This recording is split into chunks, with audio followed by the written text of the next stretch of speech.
जय श्री राम। जय श्री राम। नीक मंत्र सब के मन माना, अंगद सन कहे कृपा निधाना। बाल तनय बुद्धि बल गुण धामा, लंका जाहु तात मम कामा। यह अच्छी सलाह सबके मन को जच गई। कृपा के निधान श्री राम जी ने अंगद से कहा कि हे बल बुद्धि और गुणों के धाम बाली पुत्र, हे तात, तुम मेरे काम के लिए लंका जाओ। बहुत बुझाई तुम्हें का कहूँ, परम चतुर मैं जानत अहूँ। काजू हमार तासुहित होई, रिपुसन करे हो बत कही सोई। तुमको बहुत समझाकर क्या कहूँ, मैं जानता हूँ तुम परम चतुर हो। शत्रु से वही बातचीत करना जिससे हमारा काम हो जाए और उसका कल्याण हो जाए। प्रभु आज्ञा धरि शीस, चरण बंदी अंगद उठो। सोई गुण सागर ईस, राम कृपा जा पर करऊं। प्रभु की आज्ञा सिर चढ़ाकर और उनके चरणों की वंदना कर कर अंगद जी उठे और बोले कि हे भगवान श्री राम, आप जिस पर कृपा करें वही गुणों का समुद्र हो जाता है।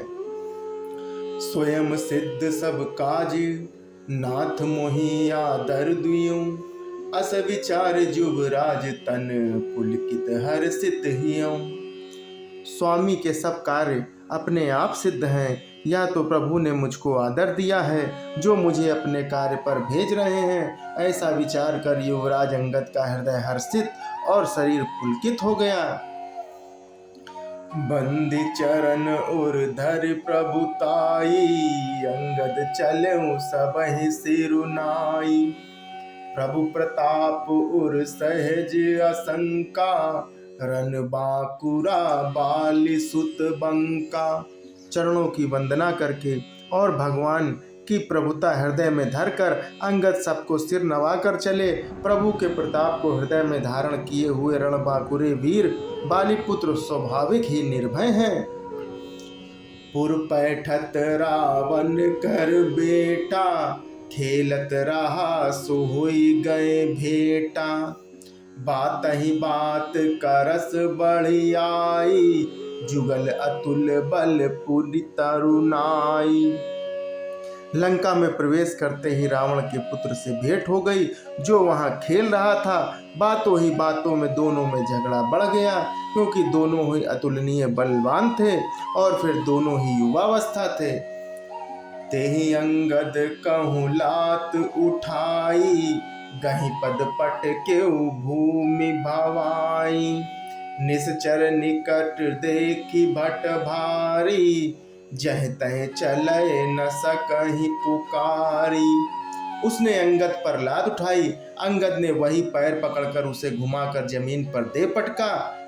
राक्षस के समूह भारी योद्धा देखकर जहां तहां भाग चले। वे डर के मारे पुकार भी ना मचा सके। एक एक सन मरमु न कहीं, समुझिता सुवद चुप कर रहे।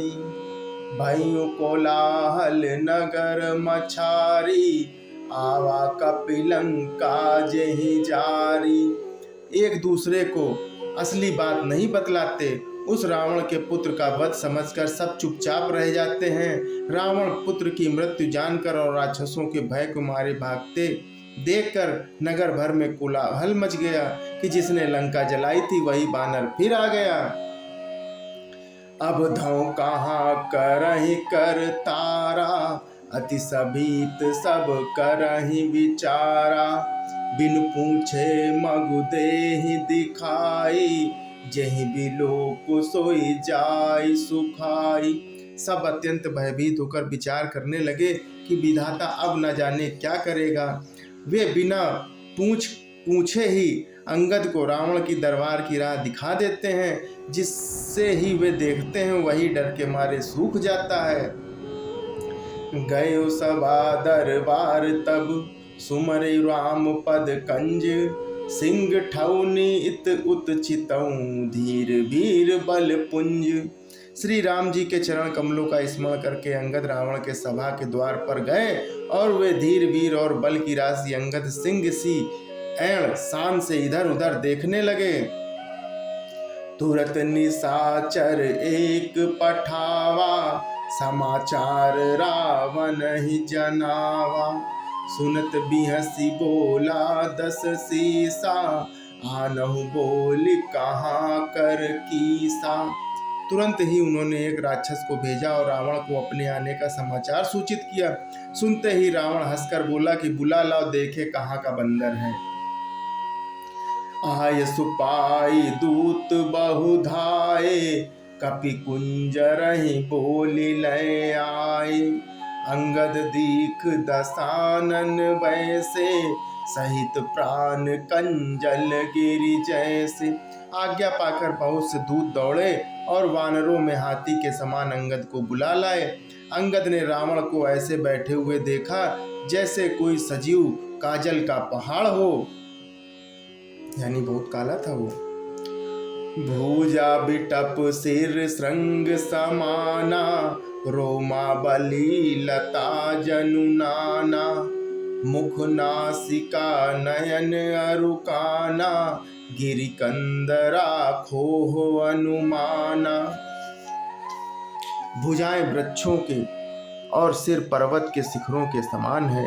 रोमावली मानो बहुत सी लताएं हैं। मुंह नाक नेत्र और कान पर्वत की कंदराओं और खोहों के बराबर है। जय श्री राम, जय श्री राम।